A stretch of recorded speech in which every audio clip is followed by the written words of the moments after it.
നിരീക്ഷണ പഠന രീതി തന്നെ പല വിധത്തിൽ ഉണ്ട്. ഇപ്പോൾ ഉദാഹരണമായിട്ട് നിയന്ത്രിത പരീക്ഷണം അഥവാ കൺട്രോൾഡ് ഒബ്സർവേഷൻ, അനിയന്ത്രിത നിരീക്ഷണം അഥവാ അൺകൺട്രോൾഡ് ഒബ്സർവേഷൻ, അതുപോലെ തന്നെ പാർട്ടിസിപ്പൻ്റ് ഒബ്സർവേഷൻ അഥവാ നോൺ പാർട്ടിസിപ്പൻ്റ് ഒബ്സർവേഷൻ തുടങ്ങിയ വിവിധ തരത്തിലുള്ള നിരീക്ഷണ പഠന രീതികൾ ഉണ്ട്. അപ്പോൾ ഇതിലേതെങ്കിലും തരത്തിലുള്ള പഠന രീതികൾ അല്ലെങ്കിൽ സംയുക്തമായോ ഉള്ള പഠന രീതികൾ വിവരശേഖരണത്തിന് വേണ്ടി ഗവേഷകർ ഉപയോഗിക്കുന്നു എന്ന് കാണാനായിട്ട് പറ്റും. അപ്പോൾ അതിൽ പങ്കാളിത്ത നിരീക്ഷണവും നോൺ പാർട്ടിസിപ്പൻ്റ് ഒബ്സർവേഷൻ അഥവാ പങ്കാളിത്തരഹിതമായ നിരീക്ഷണ പഠന രീതികളുമാണ് സാമൂഹ്യശാസ്ത്ര ഗവേഷണത്തിൽ കൂടുതലായിട്ടും ഉപയോഗിക്കുന്നതെന്ന് കാണാനായിട്ട് പറ്റും. അപ്പോൾ നിരീക്ഷണ സമയത്ത് സംഭവിക്കുന്ന സ്വാഭാവികമായ സാഹചര്യങ്ങളുടെ ആസൂത്രിതവും മനഃപൂർവ്വമായ പഠനമാണ് വിവരശേഖരണ നിരീക്ഷണത്തിലൂടെ സംഭവിക്കുന്നത്.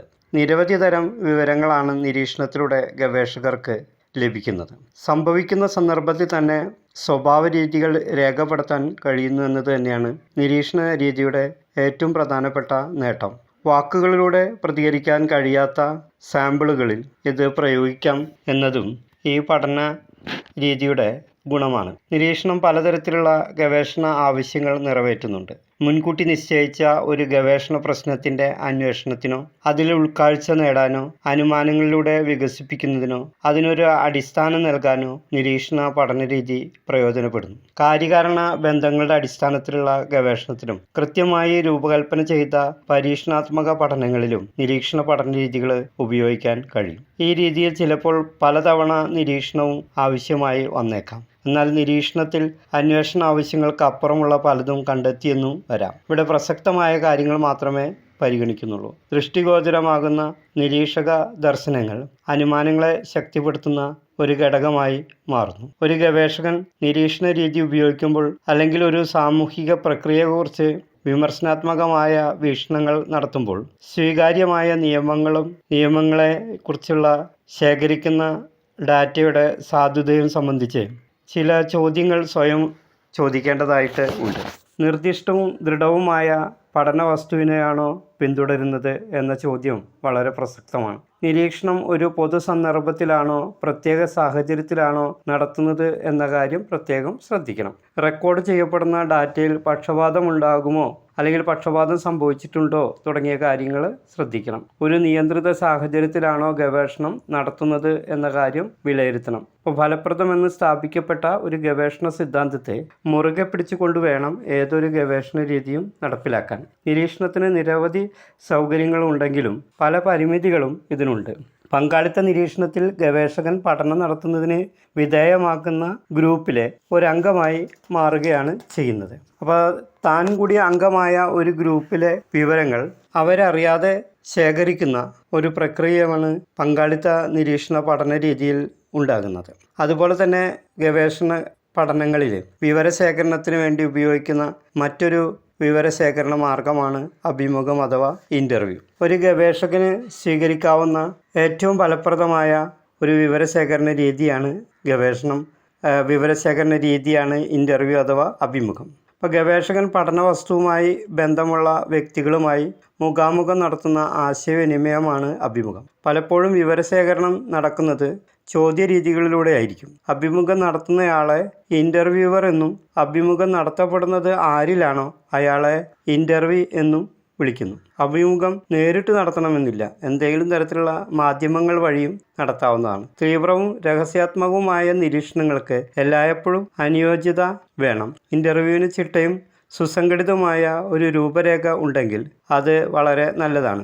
ചില ഘട്ടങ്ങളിലെങ്കിലും ഇൻ്റർവ്യൂ തികച്ചും അനൗപചാരികമായിട്ടും നടത്താം. അഭിമുഖത്തിന് മുൻകൂട്ടി നിശ്ചയിച്ച ചോദ്യങ്ങളുണ്ടെങ്കിൽ അത് വളരെ നല്ലതാണ്. കാരണം കുറഞ്ഞ സമയത്തിനുള്ളിൽ നമുക്ക് ആവശ്യമായ വിവരങ്ങൾ ശേഖരിക്കാനായിട്ട് സ്ട്രക്ചേർഡ് ഇൻ്റർവ്യൂ സഹായിക്കുന്നു എന്നുള്ളത് വളരെ വ്യക്തമായ ഒരു കാര്യമാണ്. അപ്പോൾ അന്വേഷണത്തിൻ്റെ ദിശയിലാണ് ഇൻ്റർവ്യൂ നടക്കുന്നതെന്ന് ഉറപ്പുവരുത്താൻ ചോദ്യങ്ങൾ മുൻകൂട്ടി തയ്യാറാക്കി ഇൻ്റർവ്യൂ നടത്തുന്നത് വളരെ നല്ലതാണ്. ഇനി അവ സാഹചര്യങ്ങൾക്ക് അനുയോജ്യമല്ലെങ്കിൽ സന്ദർഭത്തിനനുസരിച്ച് അതിൻ്റെ ക്രമം മാറ്റാനും സഹായിക്കുന്നു. ഇപ്പോൾ സാഹചര്യങ്ങൾക്കനുസരിച്ച് ഗവേഷകന് കൂടുതൽ സ്വാതന്ത്ര്യം അനുഭവിക്കുന്ന തരത്തിൽ അൺസ്ട്രക്ചേർഡ് ആയിട്ടുള്ള ഇൻ്റർവ്യൂകളും നടത്താവുന്നതാണ്. അപ്പോൾ സ്ട്രക്ചേർഡ് ഇൻ്റർവ്യൂ, അൺസ്ട്രക്ചേർഡ് ഇൻ്റർവ്യൂ തുടങ്ങിയ വിവിധ തരത്തിലുള്ള ഇൻ്റർവ്യൂ മെത്തേഡുകൾ വിവരശേഖരണത്തിന് വേണ്ടി ഗവേഷകർ ഉപയോഗപ്പെടുത്തുന്നു. അപ്പോൾ അഭിമുഖത്തിന് മാനദണ്ഡങ്ങൾ നിശ്ചയിക്കാത്തതാണ് അൺസ്ട്രക്ചേർഡ് ഇൻ്റർവ്യൂ എങ്കിലും ഗവേഷണ ചോദ്യത്തെ സംബോധന ചെയ്യുന്നത് ആയിരിക്കും. അതിന് കൂടുതൽ സമയം ആവശ്യമുണ്ട്. ഗവേഷണ രീതിയായി അഭിമുഖം തിരഞ്ഞെടുക്കുന്നവർ സാഹചര്യ നിർബന്ധമായ ചോദ്യങ്ങൾ ചോദിക്കുന്നതിനും വിവരശേഖരണം നടത്തുന്നതിനും നൈപുണ്യവും അതിനു വേണ്ട വൈദഗ്ധ്യവും ഉള്ളവരായിരിക്കണം. ഗവേഷണ വിഷയത്തിൽ അത്യധികമായി അറിവുള്ള വ്യക്തികളായിരിക്കണം ഇത്തരത്തിൽ അഭിമുഖ രീതിയിലൂടെ വിവരശേഖരണം നടത്താനായിട്ട് മുന്നോട്ട് വരുന്നത്. കേസ് സ്റ്റഡി, ഡയഗ്നോസ്റ്റിക് പഠനങ്ങൾ, ഫോർമുലേറ്റീവ് സ്റ്റഡീസ്, സാമൂഹിക വ്യവഹാര ഗവേഷണങ്ങൾ എന്നിവയിൽ ഘടനാപൂർവമായ അഭിമുഖങ്ങളിലൂടെയുള്ള വിവരശേഖരണത്തിനാണ് കൂടുതൽ പ്രാധാന്യം നൽകുന്നത്. വിവരണാത്മക ഗവേഷണത്തിൽ ഇൻ്റർവ്യൂ സാമ്പത്തികമായും സമയകാര്യത്തിലും ചെലവേറിയ ഒന്നാണ്. ഘടനയില്ലാത്ത അഭിമുഖത്തെ ഫോക്കസ്ഡ് ഇൻ്റർവ്യൂ, അതുപോലെ നോൺ ഡയറക്റ്റീവ് ഇൻ്റർവ്യൂ എന്നിങ്ങനെയും തരംതിരിക്കാറുണ്ട്. ഫോക്കസ്ഡ് ഇൻ്റർവ്യൂവിൽ പ്രതികരിക്കുന്നവരുടെ അനുഭവങ്ങളിലും ഫലങ്ങളിലുമായിരിക്കും ശ്രദ്ധ.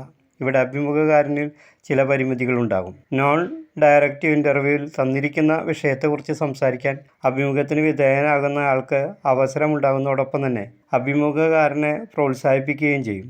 അഭിമുഖം നടത്തുന്നയാൾ പലപ്പോഴും പ്രതികരിക്കുന്നവരുടെ വികാരങ്ങളുടെയും വിശ്വാസങ്ങളുടെയും വ്യക്തമായ ആവിഷ്കാരത്തിന് ഒരു ഉത്തേജകമായി പ്രവർത്തിക്കും.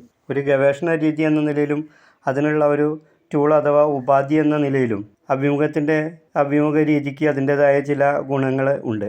ഒന്ന്, അഭിമുഖം നടത്തുന്നയാൾക്ക് അവൻ്റെ അല്ലെങ്കിൽ അവളുടെ വ്യക്തിപരമായ കഴിവുകൾ ഉപയോഗിച്ച് ബന്ധം സ്ഥാപിക്കാൻ കഴിയണമെന്നുള്ളതാണ്. അഭിമുഖത്തിൽ പ്രതികരിക്കുന്നയാളുടെ ഭാഗത്തു നിന്നും യാതൊരുവിധ എതിർപ്പും ഇല്ലാത്ത തരത്തിൽ സഹകരണ മനോഭാവത്തോടെ സത്യസന്ധമായ വിവരങ്ങൾ പുറത്തു കൊണ്ടുവരാൻ കഴിയണം.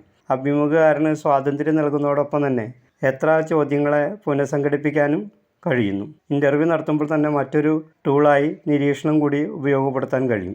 ഇൻ്റർവ്യൂവർ ഇൻ്റർവ്യൂ എന്നീ ബന്ധം തുടർന്ന് നിലനിർത്തുന്നതിനും അനുബന്ധ വിവരങ്ങൾ പിന്നീട് ആരായുന്നതിനും പറ്റിയ തരത്തിലുള്ള ബന്ധം സ്ഥാപിക്കുന്നതിനും സാധിക്കുന്നു. ആശയക്കുഴപ്പങ്ങളും ദൂരീകരിക്കുന്നതിന് ഇൻ്റർവ്യൂ നല്ല ഒരു പഠന രീതിയാണ് എന്ന് നമുക്ക് കാണാനായിട്ട് സാധിക്കും. അപ്പോൾ ഗവേഷണത്തിന് ഉള്ള വിവരശേഖരണത്തിന് അനുയോജ്യമായ ഒരു രീതി തന്നെയാണ് അഭിമുഖമെന്ന് പറയാം. എന്നാൽ അഭിമുഖത്തിന് അതിൻ്റേതായ ചില പരിമിതികളുമുണ്ട്. ഇൻ്റർവ്യൂ താരതമ്യേന ചെലവേറിയതും സമയമെടുക്കുന്നതുമാണ്. വ്യത്യസ്ത സാമൂഹ്യ ശ്രേണികളിൽ സാമ്പിളിൻ്റെ സമീപനക്ഷമത വ്യത്യസ്തമായിരിക്കും. അതിനാൽ തന്നെ ചില ഗ്രൂപ്പിൽ നിന്നും പ്രതികരണമുണ്ടായെന്നു തന്നെ വരില്ല.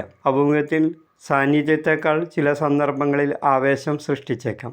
സാമൂഹ്യ, ജാതി, രാഷ്ട്രീയ പ്രശ്നങ്ങൾ ഉയർന്നു വന്നേക്കാം. അഭിമുഖത്തിൻ്റെ ഫലപ്രാപ്തി അത് നടത്തുന്നയാളിൻ്റെ അറിവ്, പരിശീലനം എന്നിവയെ ആശ്രയിച്ചാണ് ഇരിക്കുന്നതെന്ന് പറയാം.